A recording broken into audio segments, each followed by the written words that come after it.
الحمد لله الذي جعل لكل شيء سببا بالمشيئة، والصلاة والسلام على ترجمان ألوهيته ودليل وحدانيته سيدنا محمد المبعوث ببهر المعجزات لتأييد رسالته وتصديق هدايته، وعلى آله وأصحابه وأتباعه أجمعين، ولا حول ولا قوة إلا بالله العلي العظيم، عدد كل حرف كتب ويكتب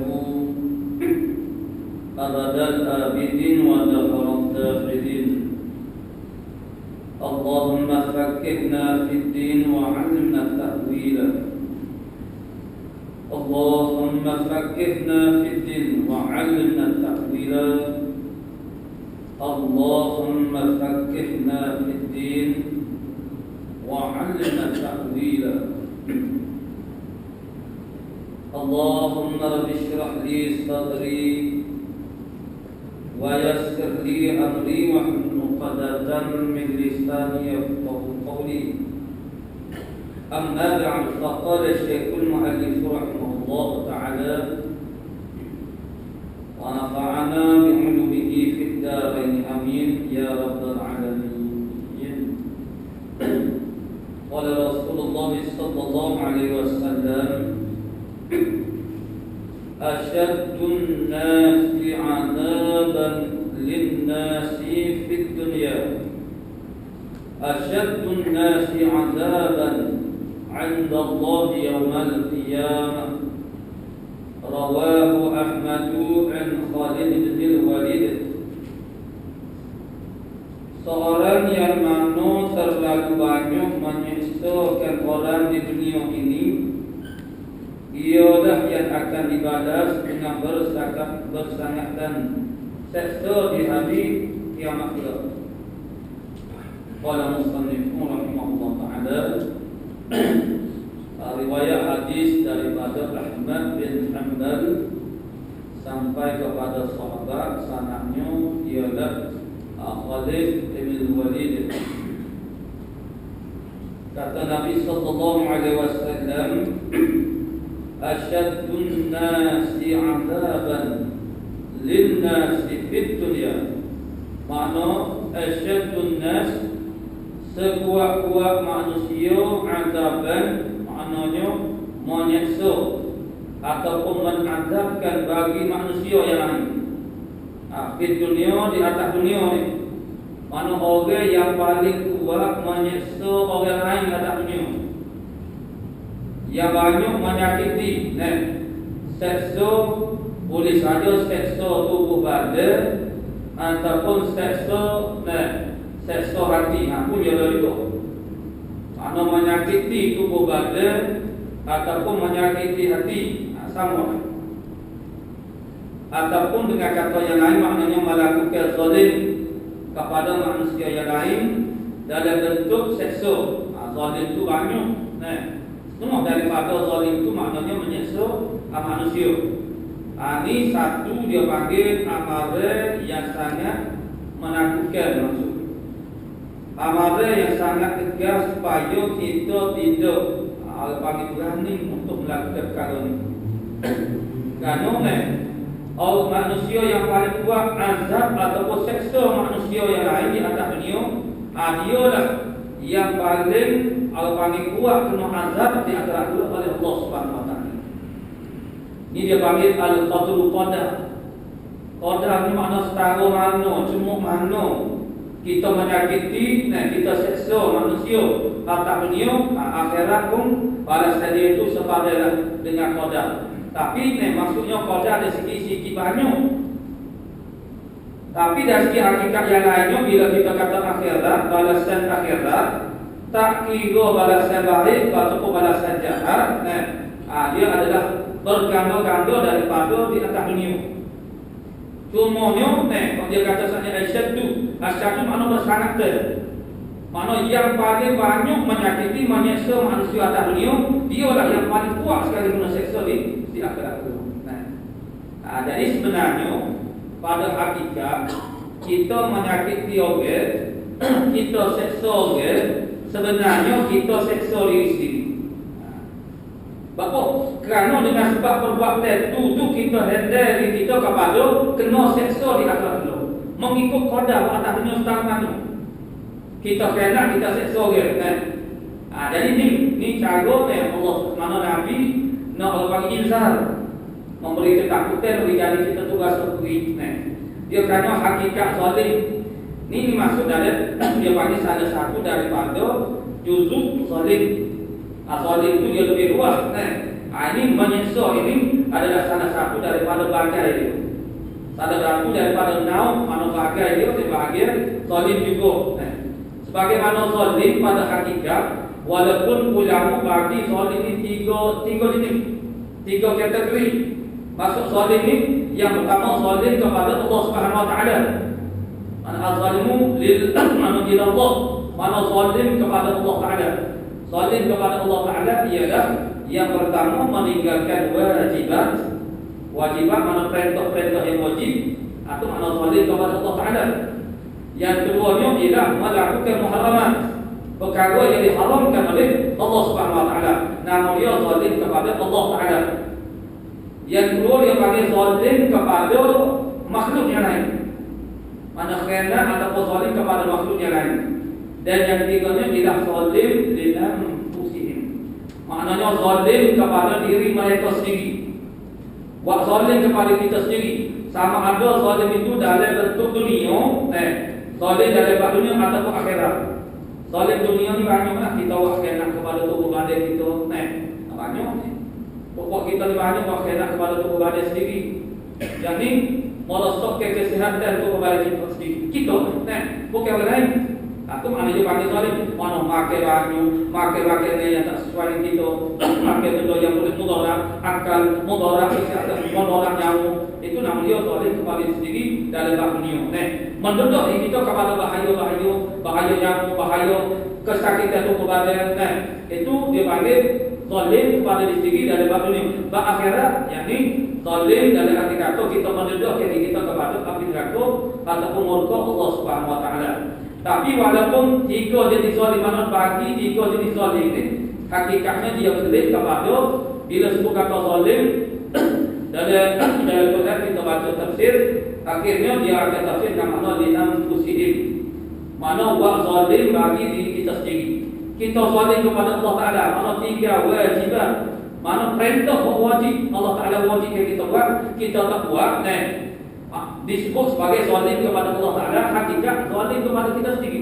Sebab dengan sebab kita tinggal wajib yang Allah Taala perintah kepada kita, itulah yang menyebabkan seksa kena seksa.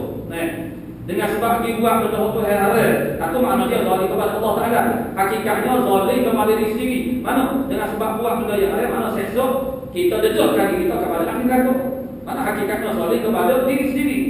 Kita buat zalim kat orang, khianat kat orang, tipu orang, aniaya orang, hakikatnya ialah khianat, aniaya diri kita sendiri.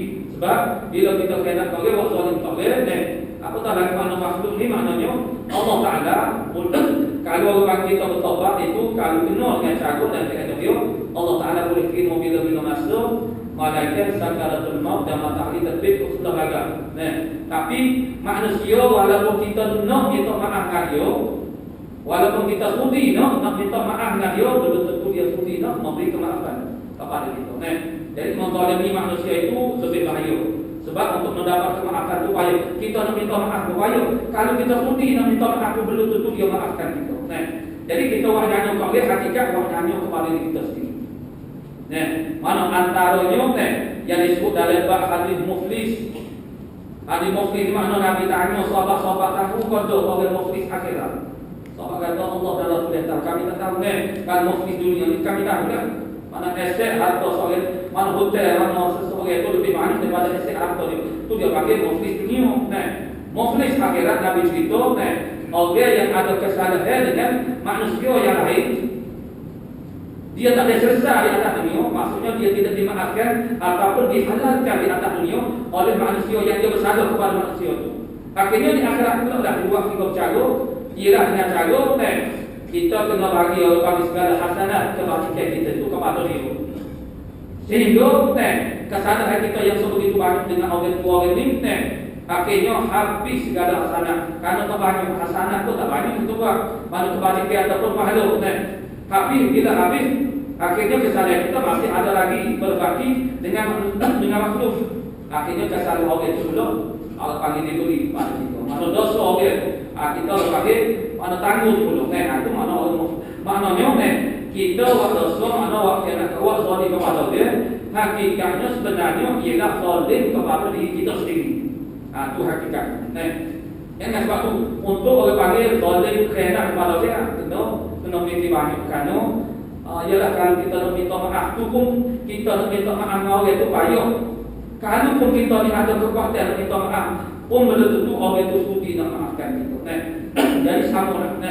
Ini dia panggil satu cara Nabi nak menakutkan kita supaya jangan berani nak seksa, nak azab. Jadi dia disebutkan azab tu maksud menyeksa tubuh badan ataupun menyakiti tubuh badan. Kerana qadar menyakiti kita itulah juga qadar yang akan kita terima di akhirat kelak. Mana orang yang paling kuat menyeksa manusia, dia adalah orang yang paling kuat kena seksa di akhirat kelak. Jadi sebenarnya kita seksa orang kerana orang menyakiti orang dengan kata-kata menyakiti tubuh badan dia, sebenarnya kita kerana dan sebenarnya menyakiti tubuh badan kita sendiri. Dengan sebab perbuatan kita itu menghendarkan kita kepada kita kena seksa di akhirat kelak, sebandingnya dengan apa yang kita buat kepada orang itu di atas dunia. Itulah maknanya orang panggil suatu hari yang aku ringkas itu, tapi maknanya dari segi kesan dia ialah untuk nak inzar. Mana motif dia, mesej dia tidak nak inzar, nak memberi amalan. Nak panggil memberi amalan dan juga menakutkan kita daripada menyakiti ataupun menyeksa makhluk. Sama ada manusia di sini dia sebut anas, manusia. Tapi dikiaskan dengan manusia itu maknanya makhluk-makhluk yang lain, umpama binatang dengan tidak ada sabab. Kalau pagi kita seksa dia, azab dia, itu akhirat kelak mana kita akan dibalas seumpama banding qadar yang kita menyakiti maknanya makhluk-makhluk. Oleh musannif rahimahullah taala, hadis yang kedua pada malam ini, asyaddun nasi bala'an al-anbiya'u thumma al-amthadu yubtala ar-rajulu ala hasabi dinihi fa in kana fi dinihi صلبا اشتد بلاؤه فالأمثل وإن كان في دينه رقة وابتلي على قدر دينه فما يبرح البلاء بالعبد حتى يتركه يمشي على الأرض وما عليه خطيئة رواه البخاري عن سعد.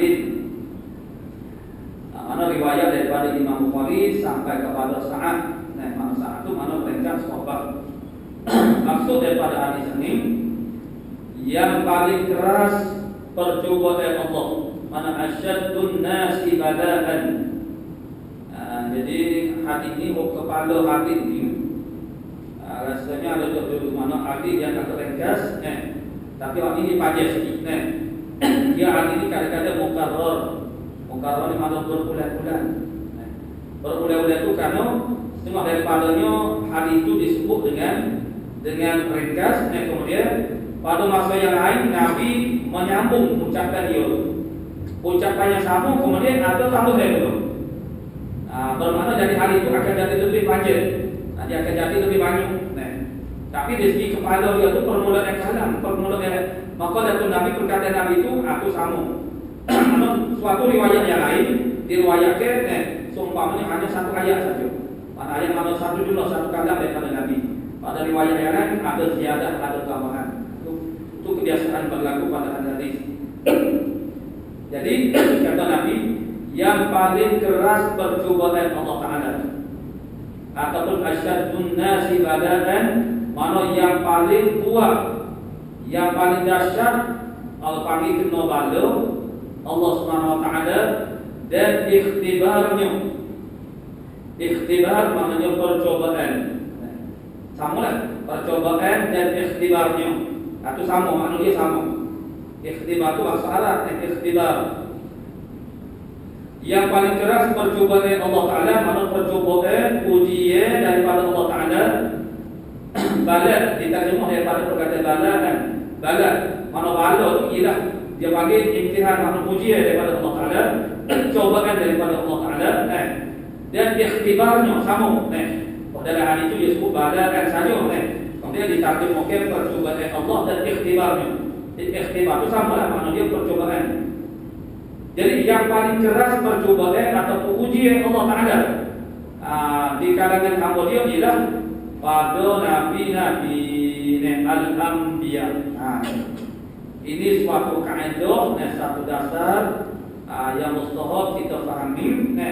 Kerana dengan inilah salah satunya jadi motivasi kepada kita.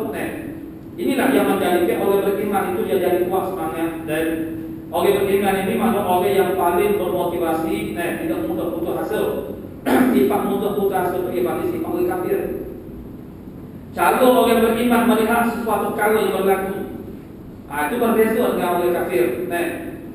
Kerana keyakinan kita berbeza, dan kita mengetahui hakikat suatu perkara itu melalui pengajaran agama.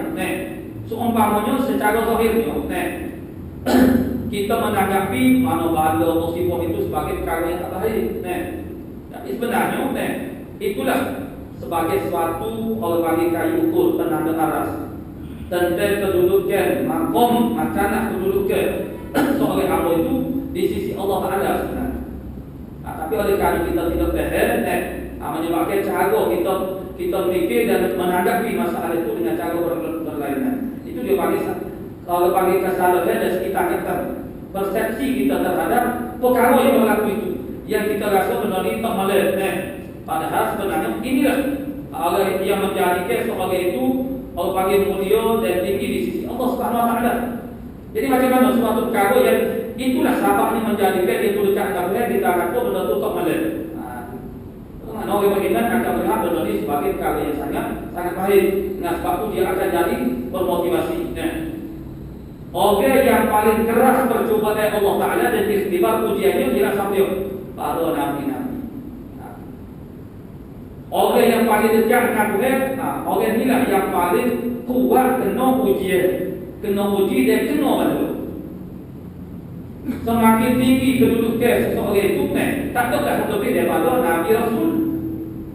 Makhluk ni, semua makhluk sekalian makhluk ni, afdalul khalqi, sebaik-baik makhluk ni, afdalul khalqi Nabi Muhammad sallallahu alaihi wasallam.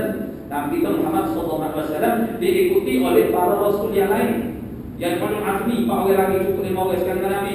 Kemudian 20 orang lagi Rasul 25, dan sekian rasul-rasul Nabi yang jadi rasul. Kemudian bagi habis rasul, mana Nabi-Nabi, habis-Nabi baru pergi kepada mereka. Habis mereka pergi kepada Sayyidina Abu Bakar sehingga seterusnya. Dan daripada kalangan sahabat yang terbaik. Itu kedudukan mana kemudian. Jadi Nabi Rasul ini ialah bukan sekadar manusia yang terbaik di sisi Allah Ta'ala, bukan makhluk yang terbaik. Bukan manusia yang terbaik, makhluk yang terbaik. Nabi kita ni khairul khalqi, sebaik-baik makhluk. Bukan sebaik-baik manusia. Bukan sekadar khairul bashar. Al-bashar makna manusia. Sebaik-baik manusia, bukan sebaik-baik makhluk. Sebaik-baik makhluk, mana yang paling dekat dengan Tuhan, yang paling mulia dan ditinggikan oleh Allah Subhanahu Wa Taala, dia lah yang paling banyak menerima pujian-pujian yang ibadat, bahalu-bahalu.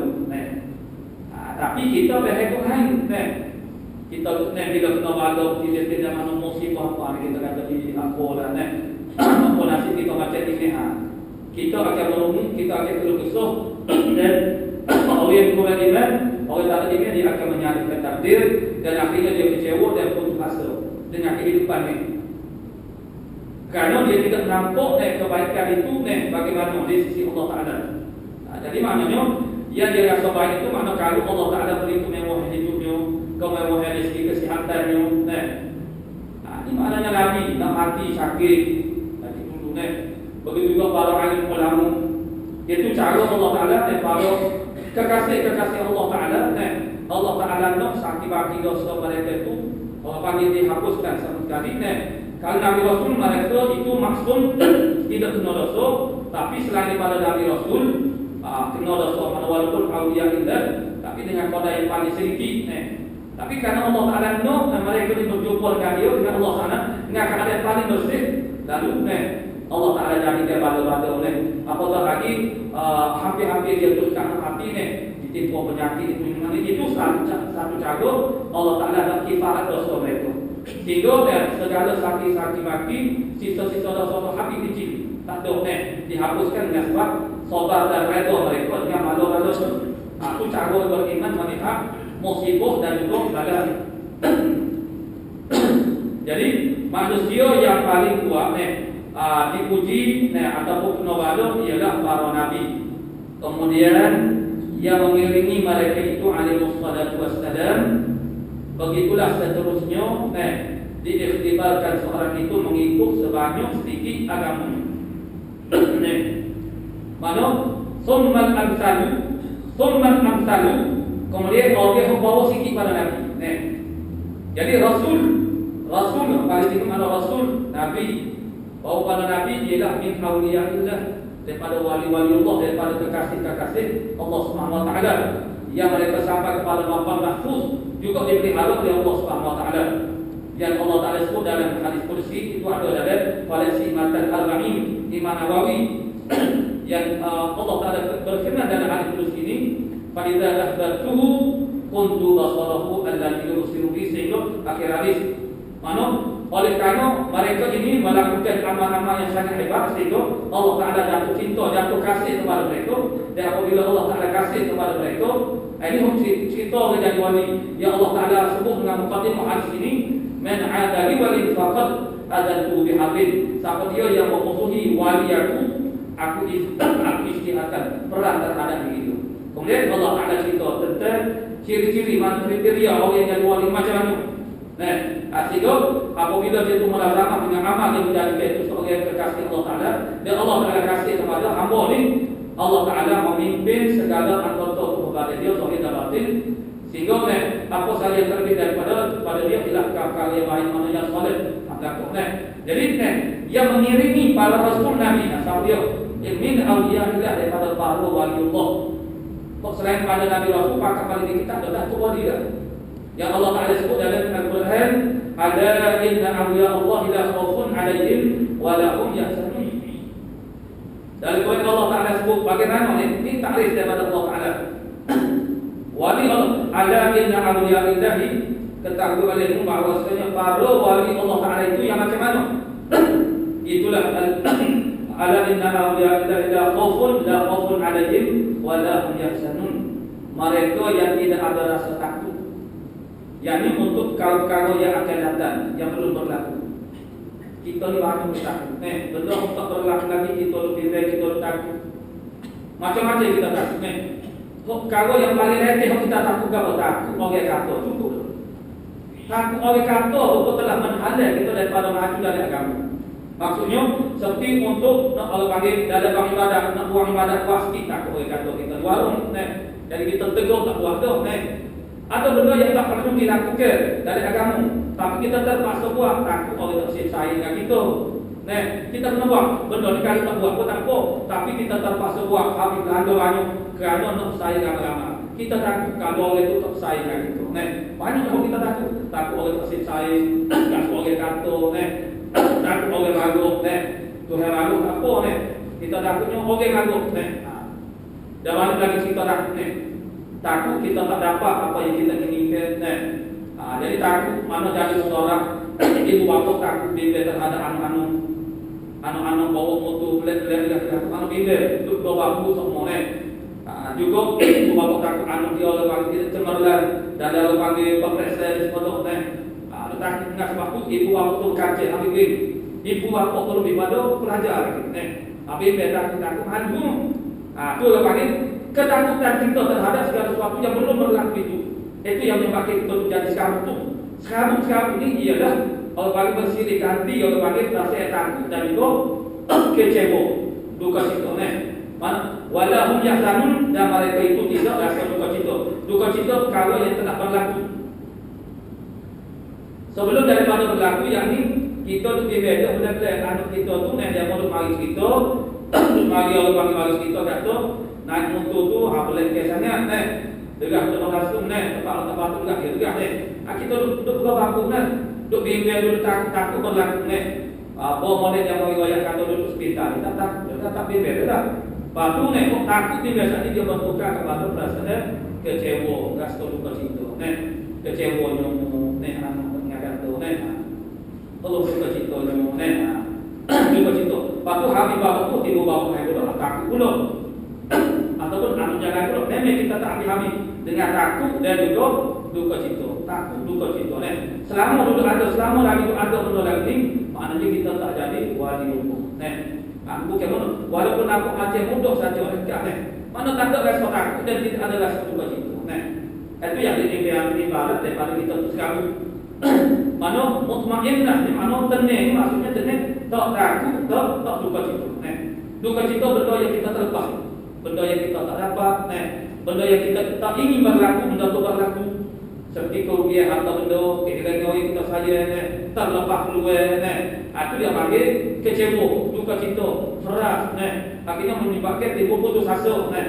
akhirnya kadang-kadang siapa menyebabkan itu jadi jiwa, jadi hidup kerana tak boleh terima kenyataan apa yang berlaku jadi maknanya selagi itu ada bukti dari takwa itu maknanya kita ni tak sampai kepada maqam wilayah lagi maqam wilayah mana jadi wilayah jadi orang yang lepas daripada Nabi Rasul sampai wali itu sunnan al-sadu.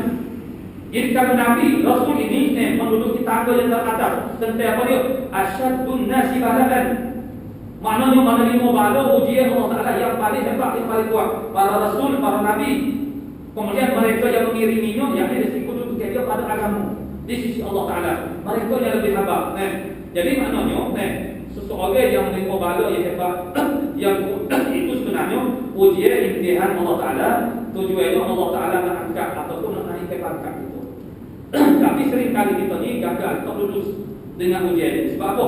Sebab kita tak redha dan tidak sabar ujian pada bala ni ialah dua perkara saja jawab dia dua saja redha dan juga sabar wajib kita redha mana terima dan sabar mana hati tetap hati sabar maknanya tetap hati kita mana tidak bergenjok tidak teralih tidak terkesan bagaimana tidak terkesan tidak teralih sebelum daripada ini kita semaya semua tak tinggal tapi semenjak ditimpa bala itu ini hati kita mula tahu hati dengan ibadah maka tak semaya semua aku dia panggil kali itu padahal Tuhan uji je dengan ujian sedikit umpamanya mana syaitan mari masuk dia orang yang tak pergi semai Jumaat tak ada apa-apa mau mari semai Jumaat batu tu hewan dia nak kamu baik tak baik lah syaitan mari kuasa dia lagi gitu itu mana boleh dan dalam kitab Menhajul Amil itu cara syaitan menguasai dalam hati itu dalam kitab tu mana dia wajah cerita syaitan menguasai dalam hati kok dalam orang itu takutnya kok atu menguasai kedua ni tu orang takutnya dalam ni kita tak khabar atu betul menguasai dalam hati ni duk konsep dengan macam-macam karut konsep dengan masalah rezeki menyebabkan kita tu jadi Allah panggil meninggalkan Allah panggil ibadah kepada Allah Ta'ala konsep dengan Allah panggil macam-macam nak jaga kedudukan kita malu kok dia, berlego kok dia takut kok dia itu menyebabkan kita jadi teralih daripada Allah SWT jadi Allah Ta'ala uji nak tahu kekuatan itu benda yang kuat ialah benda yang tetap tak berubah maksudnya marilah ujian ke mana bala atau musibah kau kita tetap kalau dia semai semua tetap semai semua tak tinggal itu dia panggil sabar kita tetap sekali ingatkan kita memosa kita tetap kepada Allah Subhanahu Wa Taala tidak terjejak hukum yang kita enggak boleh kepercayaan kita kepada Allah Taala keyakinan kita terhadap janji-janji Allah Taala tidak pernah berubah dengan sebab hatinya ujian Tapi kalau orang itu orang paling tak boleh nak jawab soalan ni, dia akan mula berubah. Kalau sebelum ni dia yakin dengan janji-janji syurga Allah Subhanahu Wa Taala, tapi bila diterjun oleh bala-bala dan musibah ini, dia mari satu keras apa tu dia buat kat lagu ni.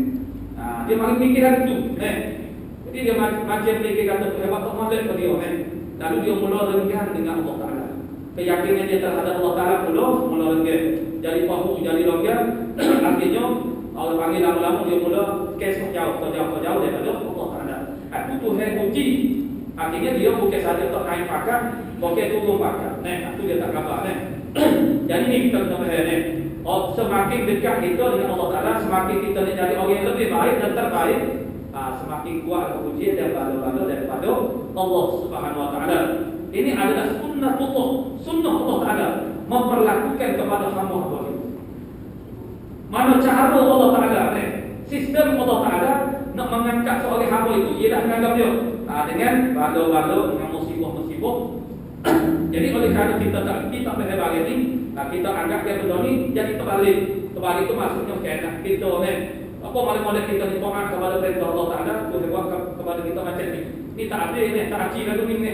Kita mikir lagi tu. Itu menyebabkan kita mengambil keputusan, mengambil tindakan untuk mula jauh diri daripada Allah Subhanahu Wa Taala. Tapi bagi orang yang beriman, yang kuat imannya, ini lebih memantapkan lagi iman dia dan juga amal dia. Semakin dia berasa berajar dan rasa dekat dengan Tuhan. Dan dia melihat itu kepada kifarat dosanya. Dan melihat dia bangun muhasabah dia cek balik, ribas balik, tentang tindakan dia perangai dia tingkah ingat Allah Taala itu ada satu. Jadi dia melihat lagi itu. Maksudnya dia akan islah diri dia akan lebih memperbaiki diri dan lebih memajukan agama dia, yang dari segi ilmunya, dari segi ibadahnya. Mana menjadikan dia lebih maju dari agama, bukan yang jadi kaum mundur hidup dengan sebab bala-bala ini. Begitulah seterusnya diikhtibarkan, mana diujikan seseorang itu mengikut sebanyak sedikit agama. Banyak sedikit agama, mana kalau sikit agama, sikitlah bala kita kena. Jadi boleh jadi itu yang kita nak Boleh jadi kita beranggap orang yang orang panggil tak ada berapa itulah. Panggil orang yang diterima, yang dekat dengan Tuhan pada hanya. Kalau kita buat kajian sedikit, kalau kita membaca sedikit tentang sejarah kehidupan, mana kita ambil kalau panggil ulama-ulama kita Macam kita kata Al-Imam Syafi'i yang semua orang mana akui lah dari Imam Ghazali tu bagaimana kehidupan dia adakah dia tu hidup dalam keadaan kemewahan, kesenangan, disenangi oleh orang pakar suku melakukan itu ya ada orang yang selalu dia meramikan dia menghormatinya tapi pada masa yang sama yang benci, yang marah tu bukan mantuk jadi kehidupan mereka ni penuh dengan orang panggil inilah. Mana orang panggil kesusah dan kesulitan, kesukaran, khususnya kerana mereka berdepan dengan manusia. Untuk orang panggil mengajak manusia kepada agama Allah Taala ni, manusia kita orang panggil nak menguruskan manusia nak suruh manusia bertindak itu ini Dia ada orang panggil ada perlawanan. Manakala kita nak mentadbir, nak mengaturkan orang panggil benda-benda itu mudah. Kita nak atur dari rumah kita Prabu meletak almari mana itu mudah. Tapi nak tadbir manusia, atur manusia supaya buat kalau begini. Dia sendiri merasakan diri dia tidak patut diatur oleh orang lain. Dia rasa diri dia tunduk menghadapi kesusahan. Itu maknanya video-video ulama ini mengambil sampel daripada 3 Nabi. Kalau kita baca sirah Nabi pun sudah cukup memberi suatu isyarat kesedaran kepada kita. Nabi menghadapi cabaran dan tentang yang sangat hebat. Dari segi tentangnya dan hebat dakwah tak ada yang boleh lawan tentangnya dan cabar yang lebih hebat berbanding dengan yang diterima oleh Nabi. Nabi Muhammad itulah mereka digelar ulul azmi, yang 5 orang yang dipanggil sebagai ulul azmi bermula daripada Nabi Muhammad sallallahu alaihi wasallam. Jadi maknanya kita ni maknanya orang kadang-kadang ada orang kata ada orang tutur sikit tentang kelemahan kita. Jadi kita memang ada kelemahan dan betul lah kekurangan kelemahan itu ada di kita Orang hanya betul-betul ke belakang dan bunyi terdengar Orang panggil ada orang kata begitu begini kuat kita mula merajuk tak mengalir. mula jadi lemah semangat dah, itu je. Yang Nabi-nya orang kata dah setiap kata ni tak ada mana habis perkataan buruk, perkataan yang macam habis semua orang berhambur kepada Nabi. Dalam bab kata-kata manusia, tak ada dah orang yang menerima kata cerca, keji, maki, lebih banyak daripada Nabi. Itu mana semua daripada istilah baru. Kita ni kadang-kadang orang menyanyi perli ya, orang perli ya kita sindir sikit kita mula jadi jauh hati, mula merajuk kok, itu je, yang kadang-kadang bukan orang perli, orang tegur kesalahan itu, orang tegur bermakna benda tu, orang tegur tu kerana kita buat benda yang silap umpamanya dalam bab ibadat.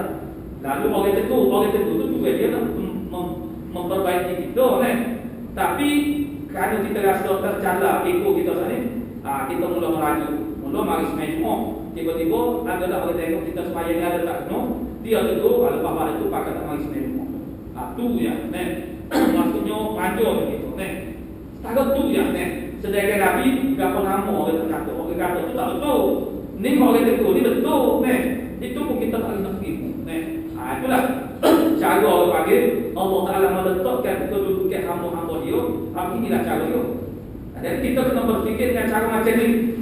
Yang ni jangan sekali-kali kita bersengkau buruk kepada para ahli ulama, khususnya manakala dia tu dibala dengan macam-macam bala, bala itu ini kita bukan tahu ni dia ni ada termengaku atau apa ada buat benda kita, cara pemikiran mana tak betul.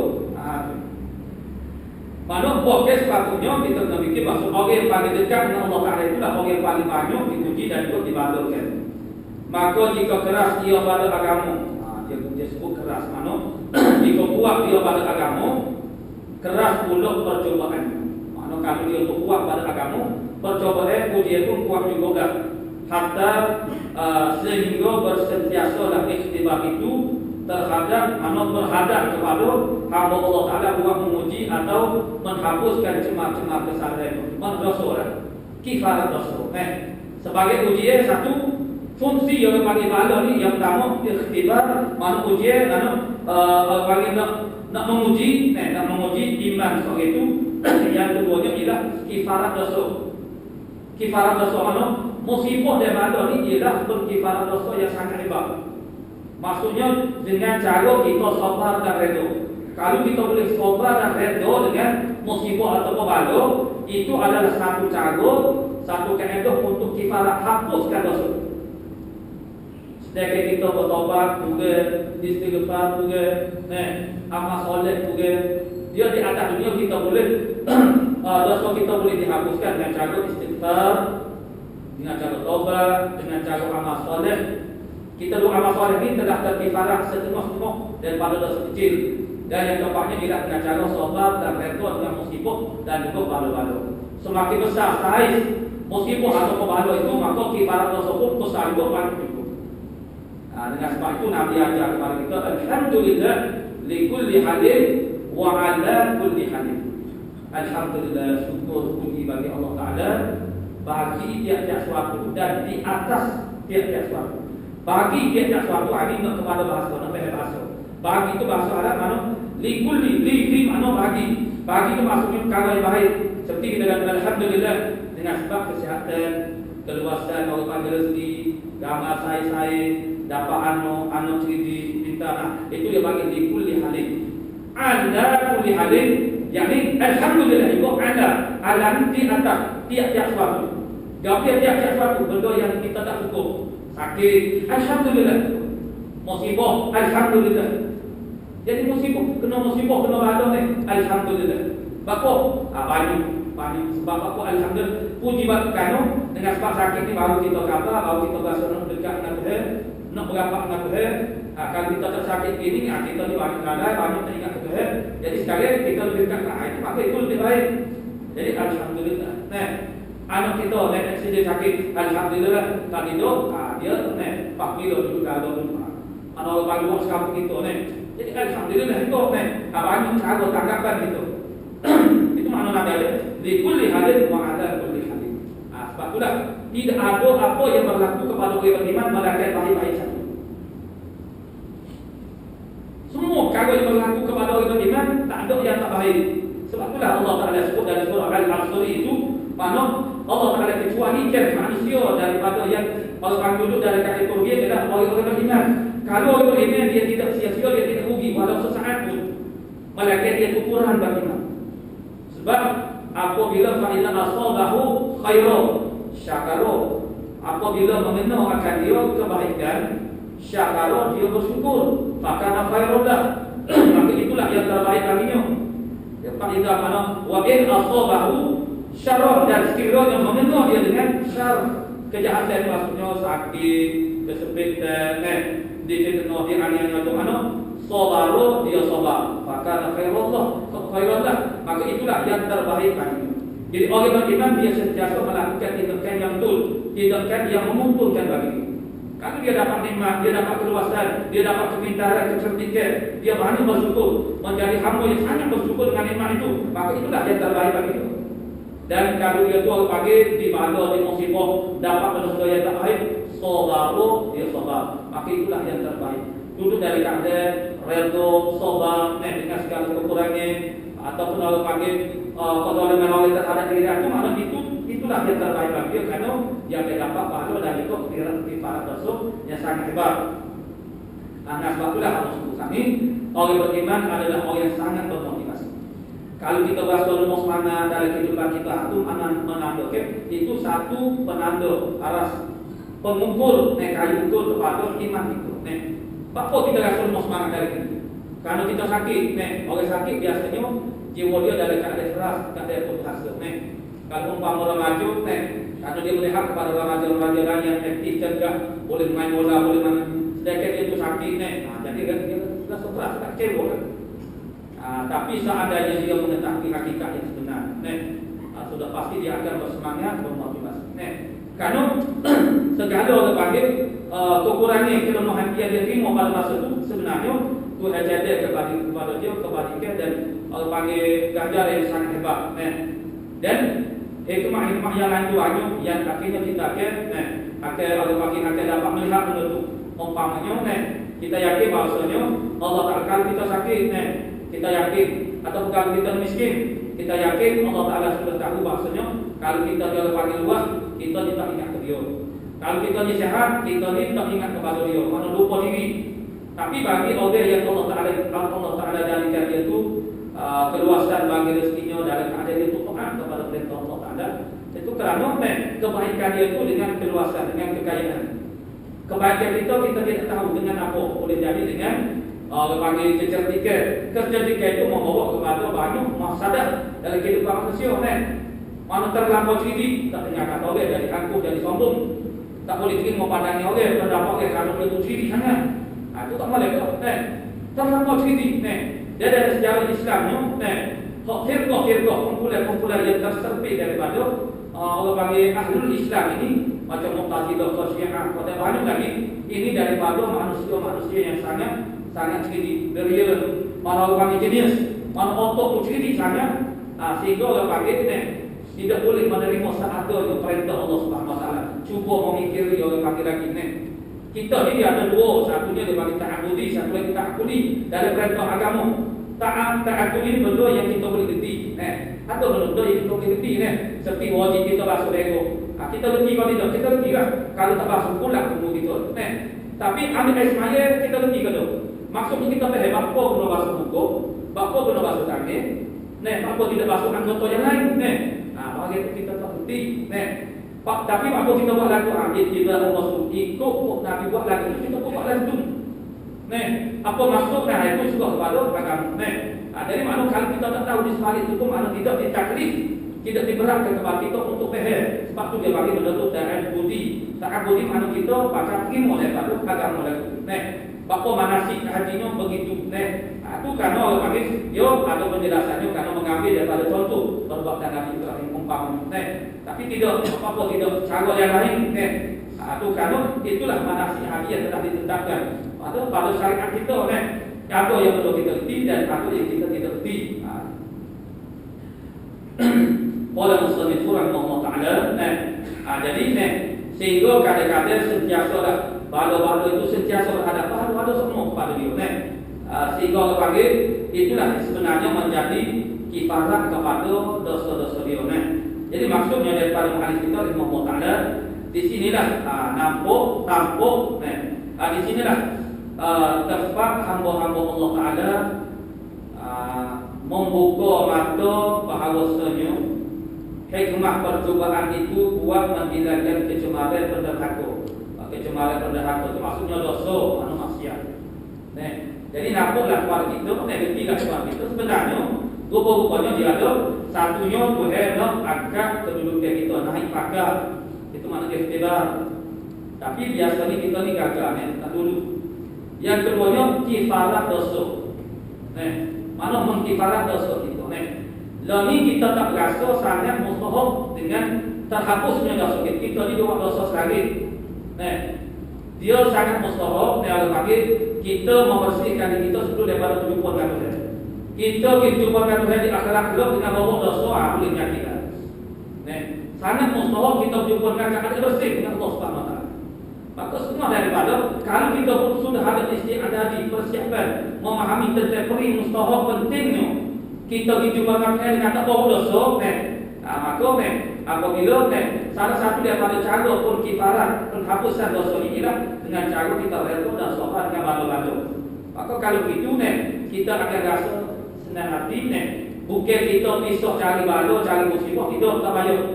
Kesusahan, musibah-musibah, bala-bala ni dia akan datang sendiri dalam hidup kita. Tak payah kita cari. Tapi sikap kita apabila kita berhadapan dengan musibah dengan bala ialah sabar dan juga redha. Dengan suatu keyakinan ini Tuhan nak beri kebaikan kepada kita dan setengah daripadanya nak hapuskan dosa-dosa kita. Sekali kita tak rasa sangat menghadap bahawa dosa kita ini dihapuskan.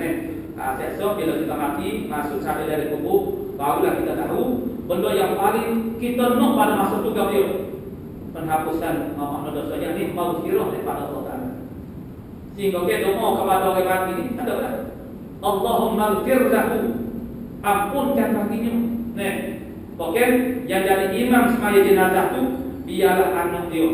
Anak laki-laki kalau itu hak dia. Sebab apa? Kerana anak dia lah yang paling risiko, yang paling ada sifat kesialan kepada ibu bapa dia. Mana orang mati ni? Orang lain mana kesialan yang umum. Anak ni dia ada kesialan yang khusus terhadap orang panggil orang tua dia. Sebab tu bila ibu bapa dia meninggal dia mengalirkan air mata. Dia teher secara mana pun tak boleh teher dia akan keluar. Tu ini tu kita bayar air kita mati. Dia tak ada terima apa dia juga rasa kesialan, tapi kesialan dia itu umum. Kesialan dia kepada orang-orang dengan dia. Jadi kalau yang paling mustahab dalam bab ini kita harus mengharap kepada apa yang kita minta yang al-maghfirah daripada Allah Taala terhadap ibu bapa kita yang sudah meninggal. Karena benda itulah yang paling mustahab sekali, yang paling dikehendaki pada orang mati. Orang mati itu orang dari kubur sekarang dia itu tidak maghfirah ke apa dia tak sih betul lah. Jadi sekali kalau kita menyadari hal ini bahawa kita orang itu masih ada peluang untuk orang khusus orang sendiri dengan orang minta ampun, bertobat dan bala-bala yang datang kepada kita tu kita boleh redha, boleh sabar. Ini cara yang sangat hebat untuk menghapuskan dosa. Dengan sebab itu kita akan rasa bahagia dengan sebab bala-bala dan itu musibah. Tengok ini dari kita kalau panggil tasawuf banyak kita berjumpa ibarat mana mereka ini berbahagia, rasa bahagia kita melihat dari segi zahir kedua hari nampak mereka itu ditimpa bala, ditimpa panggil musibah-musibah, sedangkan mereka ada keadaan berbahagia. Sebab apa berbahagia? Rasa bahagia, kalau panggil rasa bahagia dan rasa tenang sebab apa? Dengan sebab diuji dengan bala-bala dan musibah ini mereka mendapat keampunan Allah Taala yang sangat hebat. Jadi itu tidak menemukan dia bahkan menjadikan jadi lebih semangat lagi untuk panggil mendekatkan diri mereka dengan Allah Subhanahu Wa Taala. Jadi memahami hakikat ini, kalau kita betul faham hakikat ini menjadikan kita dapat membentuk satu sikap yang sangat tepat, yang sangat betul dengan sangka yang sangat kalau panggil benar kita terhadap Allah Subhanahu Wa Taala. Bersangka baik kepada Allah Taala adalah kunci ataupun tiket untuk kita mendapat kebaikan daripada Allah Taala. Bersangka buruk kepada Allah Taala itu kita menempuh kerugian. Kita doa ibadat tapi ada sangka yang tak betul terhadap Allah Subhanahu Wa Taala. Itu daripadanya melalui musibah dan juga bala. Kalau kita ingat bahasanya bala musibah itu hewan khianat kita, kita akan dapat kerugian ya. Mana sangka kita terhadap Allah itu penting karena Allah tak ada tahu apa sangka kita terhadap itu. Kalau kita yang manusia, kita tak tahu Allah itu bersangka baik bagi kita. Asalkan dia menampilkan berbagai sikap dan tindakan yang baik, kalau ini kepada kita anggap dia itu doa baik kepada kita. Walaupun sebenarnya dia benci kita ataupun kepada kita, dia bersangka jahat kepada kita dia terhadap kepada kita, tapi oleh kerana kita tak tahu apa di dalam tubuh dia, Allah tak ada tahu apa dalam tubuh kita. Dengan sebab itu membetulkan sangkaan kita terhadap Allah Taala sangat penting. Kerana inilah dia bagi titik modal tercetus kepada kita dapat kebaikan daripada Allah Subhanahu Wa Taala. Di dalam suatu hadis qudsi yang sangat ringkas, Allah Taala berfirman, "Ana inda dhanni abdi bi." Aku di sisi sengkau hamba. Jadi kalau hamba aku sengkau aku kembali kepada dia, dia dapat hamba kembali. Tapi kalau dia bersengkau baik ini ialah dari perkara yang kita tidak enak, kita tak selesa, kita tak suka, benda yang menyakiti kita. Ada pun benda humani, itu semua orang boleh terima dah. Kalau kita baik menerimanya benda baik. Orang lain, anak-anak orang lain cerita anak kita sekolah tak berapa jadilah manusia baik. Sudah kita akan rasa hino, rasa malu dengan manusia. Itu dia bagi malu yang mana yang tidak betul. Itu masalah taksim pembahagian Allah Taala. Kalau anak kita paling tidak suka dari itu, dia sudah usaha dah, itu pembahagian Allah Subhanahu Wa Taala. Mana kita tak perlu malu. Tapi itulah manusia ini karena dia tu jago tentang hubungan sama-sama makhluk, sama-sama manusia, dan sebab itulah timbul benda yang semacam ini. Itulah maknanya kesimpulan kepada bagi hadis yang panjang itu, dan inilah suatu hadis yang menjelas membuka kepala kita hakikat pahala itu tak perlu. Sebenarnya pahala itu baik bagi kita. Bukan kita minta kita maksud baik, bukan bermaksud kita minta dapat pahala aku jangan. Bukan itu maksud dia. Mana meskipun dengan pahala kita tak perlu cari, dia akan datang sendiri kepada kita. Cuma sikap kita bila menghadapinya itu mesti dengan suatu sikap yang benar. Sikap yang benar ialah sabar dan juga berdoa. Tidak Allah Subhanahu Wa Taala a'lamu bis-shawab. A'udzu billahi minasyaitonir rajim. Bismillahirrahmanirrahim. Alhamdulillahi rabbil alamin wassalatu wassalamu ala asyrafil anbiya'i wal mursalin wa ala alihi washabbihi ajma'in. Allahumma taqabbal minna innaka antas samiul 'alim wa tub 'alaina ya maulana innaka antat tawwabur rahim. Allahumma inna nas'aluka al-'ilma khaliqin wa inabatal muhtadin wa syukra as-salim wa tawbata as-siddiqin. Sallallahu alaihi wasallam.